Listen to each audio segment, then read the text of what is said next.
The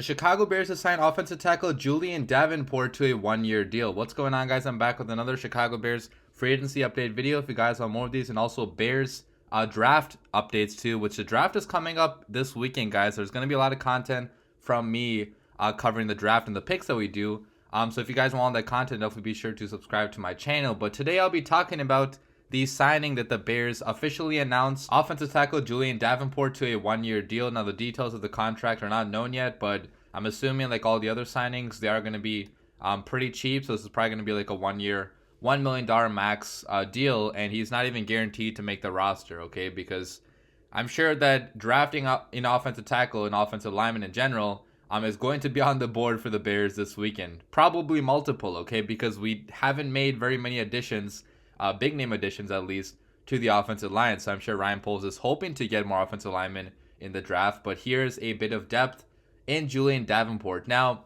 this guy had a rough 2021 season, and the majority of his career in the NFL so far has not been good plays. So I'm thinking that this is mainly a depth signing, a guy that, you know, just trying to see if he has anything left in the tank, if he can build off of the one great season that he did have in 2020. If he can perform anything like that and be, you know, maybe depth at the very best on this team, then yes, I guess it kind of makes sense. But otherwise, I think he's just going to be a camp body for training camp in July. So if you look at Julien Davenport, his career, so he was drafted back in 2017, a 4th-round pick by the Houston Texans. He spent 2 years with the Texans, 2 years with the Miami Dolphins, 1 year with the Colts last year, which he was with Eberflus there. You know, obviously Eberflus was the defensive coordinator, so he didn't have, you know, direct, coaching by Eberflus, but they were on the same organization together last year, and now he's a member of the Chicago Bears. He's 6'7", weighs 315 pounds, so definitely a really big guy. Okay, a guy that does have the frame to play offensive tackle in the NFL. Decently athletic too, but so far he hasn't been able to, you know, convert that athleticism into,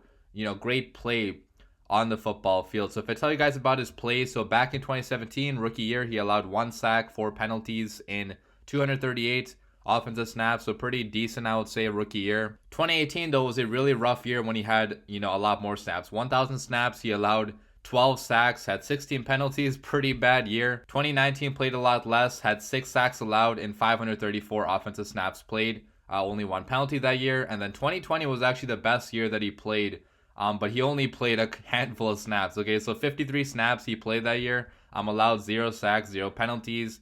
Did pretty well pass blocking for the most part, but again, that was a very limited sample size. And then last year in 2021, when he had, you know, much more playing time, he again didn't perform really well. Okay, allowed 4 sacks, 1 penalty, and 278 offensive snaps, and allowed 20 pressures as well. So overall, hasn't performed the best so far in the NFL, and I think this is pretty much just a camp body. Okay, I would not be comfortable with this guy starting on the Chicago Bears, but he is 27, so I guess there's a little bit upside left in terms of his age and, you know, maybe reaching his full potential. But as of now, I don't think this is going to be a major addition to the Chicago Bears. But let me know your thoughts about this signing down below in the comments, and as always, bear down.